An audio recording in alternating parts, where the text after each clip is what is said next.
তোমার নাম কি? অভিরাম সাউ বাবু। তোমার বাড়ি কোথায়?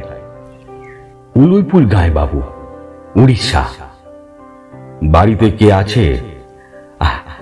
আমার দাদা আছে, বৌদি আছে, 2 ভাইপো আছে। তোমায় বাড়ি যেতে হয় না?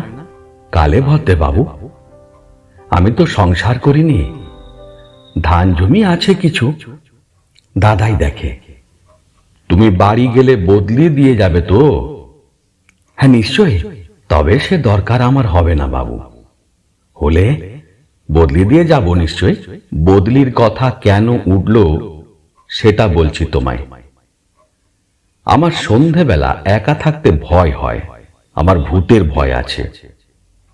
আমি রান্নার লোক যাকে পেয়েছি সে ঠিকই সন্ধেবেলা রেঁধে দিয়ে চলে যাবে, তখন আমার কাছে আরেকজন লোক থাকা চাই।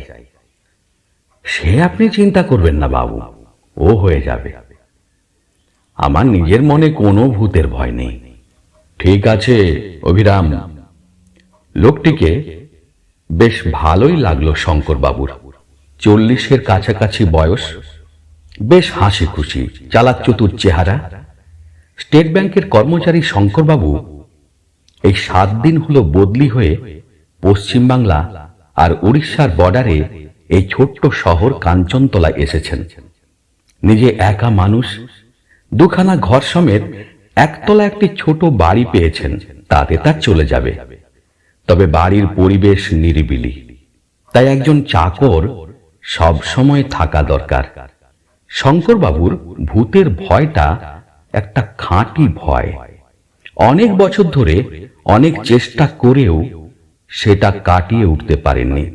অভিরামকে শঙ্করবাবু দিনে দিনে বেশি ভালো লাগতে লাগলো।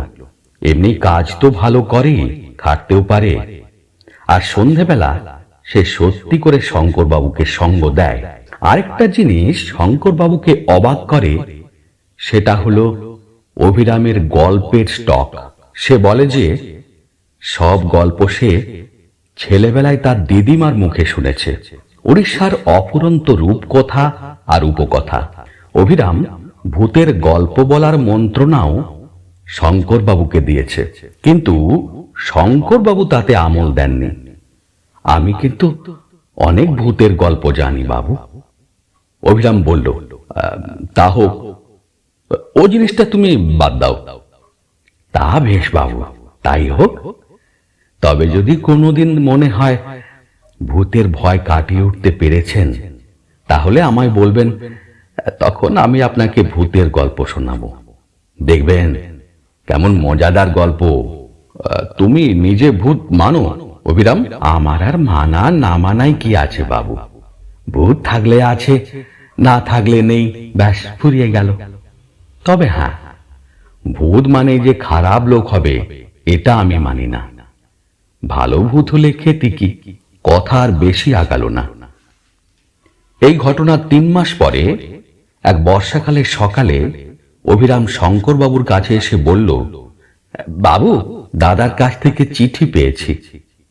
বেশি বর্ষা হবার ফলে আমাদের ফসলের খুব ক্ষতি হয়েছে।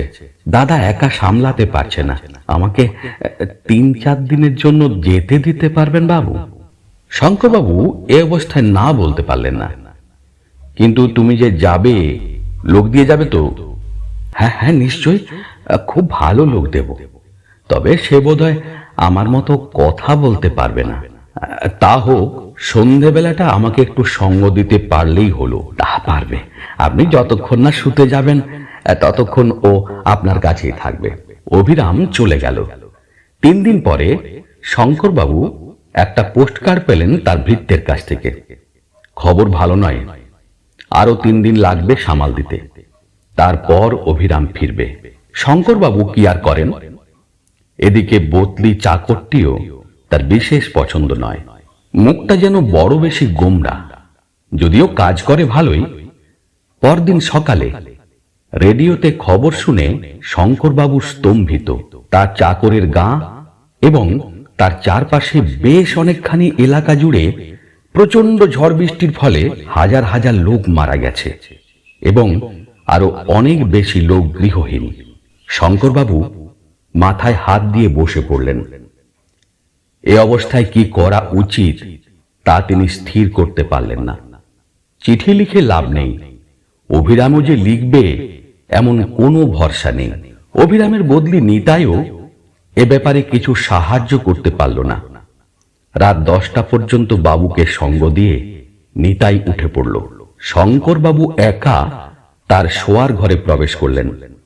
বিছানায় শুয়ে বুঝলেন যে তার ঘুম আসার সম্ভাবনা কম। অভিরামের অভাব তিনি তীব্রভাবে অনুভব করছেন। ক্রমে রাত নিঝুম হয়ে এলো। একটানা ঝিঝি ডেকে চলেছে। এবার তার সঙ্গে শেয়ালের ডাক যোগ হলো। শঙ্করবাবুর মাথার উপর আকাশ ভেঙে পড়েছে। ভূতের ভয়ে এর মধ্যেই তার শিরদাঁড়া দিয়ে ঢেউ খেলে যাচ্ছে। ওটা কি পায়ের শব্দ না? শঙ্করবাবু বুঝলেন তার গলা শুকিয়ে কাঠ হয়ে গেছে। বাবু, সে কি? এ যে অভিরামের গলা। অভিরাম নাকি? চাপা গলায় প্রশ্ন করলেন শঙ্করবাবু। হ্যাঁ বাবু, আমি এসেছি, ফিরে এসেছি। আমার ধরে প্রাণ এলো অভিরাম। দাঁড়া, দরজা খুলি। না বাবু, খুলবেননি। মানে? খুলে কিছু দেখতে পাবেননি। সে কি? আমি অভিরাম বাবু, কিন্তু আসল অভিরাম নই। আমি অভিরামের ভূত। আমাকে বন্যার জলে টেনে নিয়ে গেছে। আমি আর বেঁচে নেই।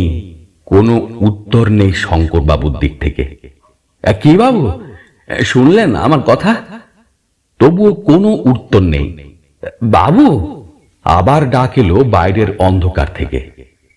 এবার কথা হলো এ বাড়ির ভিতর থেকে।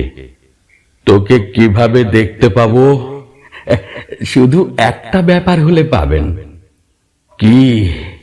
আপনিও যদি ভূত হন। তা সে আর তোকে বলছি কি? তুই ভূত হয়েছিস শুনে আমার আত্মারাম খাঁচা ছাড়া হয়ে গেছে। আমার দেহ পড়ে আছে খাটের উপর, দৃষ্টি ঘরের ছাদের উপর। দেহে প্রাণ নেই। তবে চলে আসেন বাবু, এই এলুম বলে। আমাকে গল্প শোনাতে পারবি? ভূতের গল্প? কারণ এখন আমার আর ভয় নেই। বাকি মরণটা গল্প শুনে কাটিয়ে দেব। কি বলিস? হ্যাঁ,